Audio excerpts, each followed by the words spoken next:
Hello everyone, this is Chris, the luthier of Antiquity from instrumentsofantiquity.com.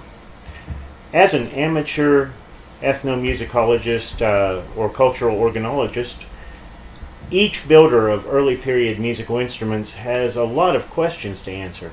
But most importantly, or possibly most importantly, are where did a family of instruments start and when did that family of instruments start? Today I'm going to answer a little bit about the European bowed fiddles by presenting this instrument. This is the Instruments of Antiquity reproduction of the Hedeby Rebec.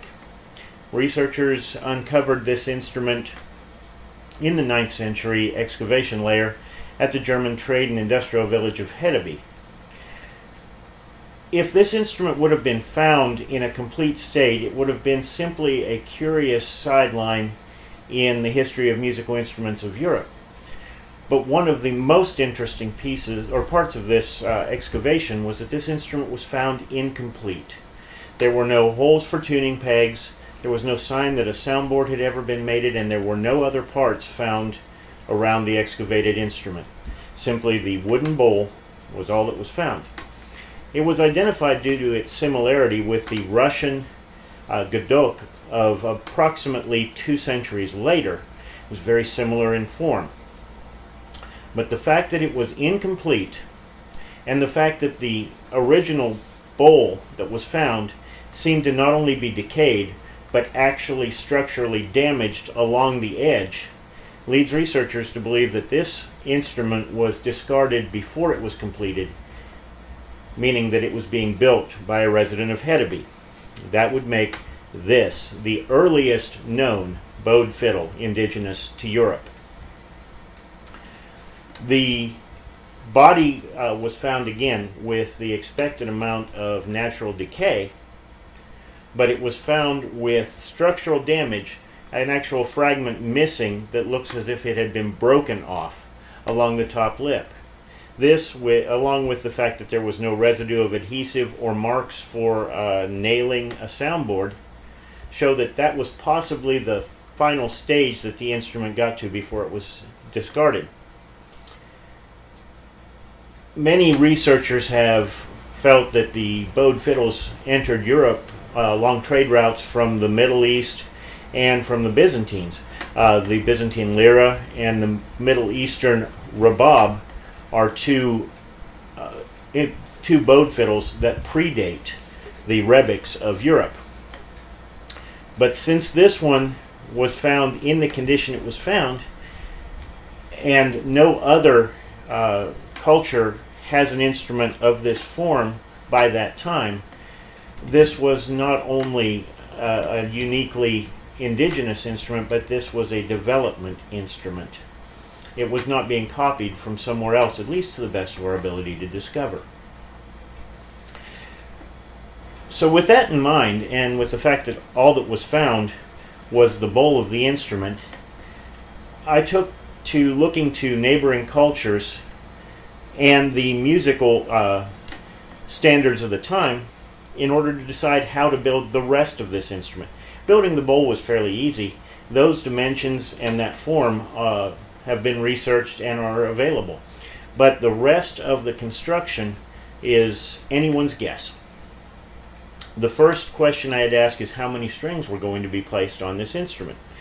I chose 3 simply because it gave me the 6 notes that most music of the time was based around.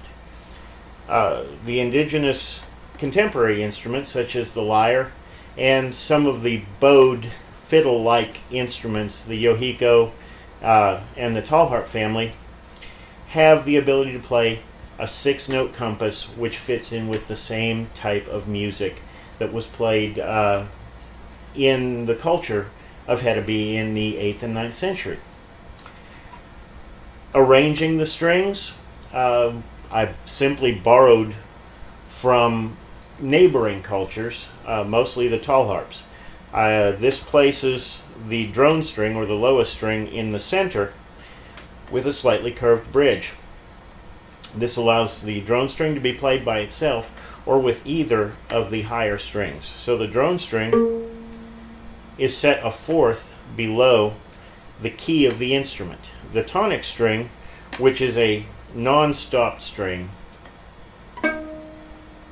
is tuned to the key of the instrument, and then one tone above is the chanter string. The instrument may or may not have had a tailpiece, and depending on what it was strung in, the likelihood that it didn't have a tailpiece goes up.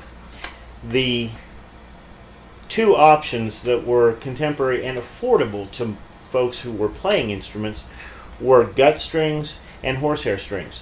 Both of those options work very well on an instrument of this style. I chose gut simply because the clarity of sound lends itself now to mixing with modern instruments in new experimental music. Horsehair has a completely unique sound to itself, but it doesn't mix as well. With a horsehair stringing, the fact that there might have been a tail bar here just so that the horsehair could be looped and twisted into strings would be much more likely than a tailpiece.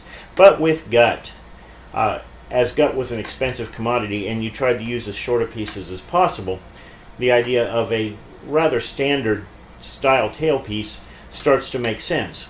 This technically is a rather standard style tailpiece with just a slightly different form, very similar in dimensions and attachments to a VL or a later period Rebec, indigenous to the same place.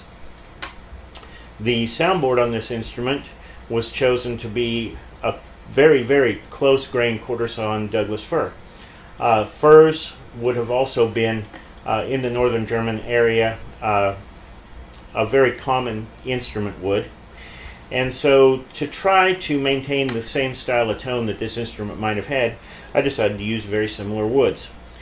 Friction pegs, 3 of them, slight tapers, common tuning at the time, and a simple tail pin. This tail pin, it's possibly the only thing we actually know existed as a separate piece because the original bowl was drilled with one hole for a tail pin. So that tail pin would have been a push-in or add-on piece instead of carved in as so many other instruments at the time were. The bridge is a standard maple bridge, very similar to that which is used on almost all of the stringed instruments for hundreds and hundreds of years. The bow, very early, very simple bow. A stick with some natural spring to it and a fine ribbon of horsehair. I'm using black horsehair because it is coarser and it has a greater grab than white horsehair.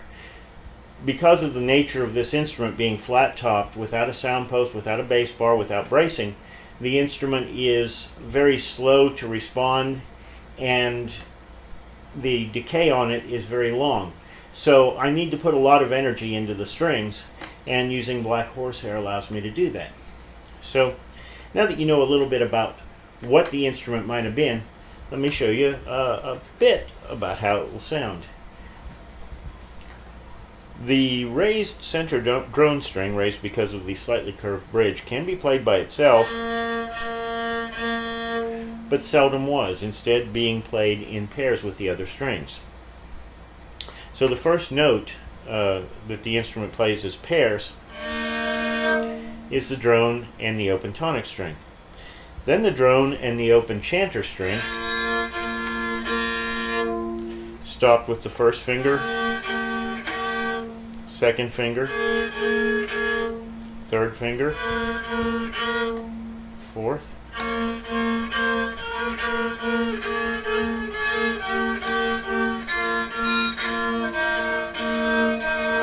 thus we have the 6 notes that were common to other indigenous instruments of the time, the Anglo-Saxon lyre being the main one, the Finnish yohiko, and the Talhart family. Instruments of Antiquity is pleased to add the Hedeby Rebec to its lineup of instruments. If you'd like to know more about this instrument or any of the other instruments built by Instruments of Antiquity, please visit our website at instrumentsofantiquity.com. Our Facebook page at Instruments of Antiquity. Our Twitter is Liars Are Us. Instagram, Instruments of Antiquity.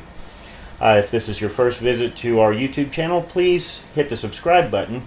More videos with more historical information are forthcoming. And hit the like button. Of course, it helps. Remember, music is not something to just be consumed or listened to. It's something to be made. Instruments of Antiquity makes the tools so that you can make the music. This is Chris, the luthier of Antiquity, saying goodbye for now.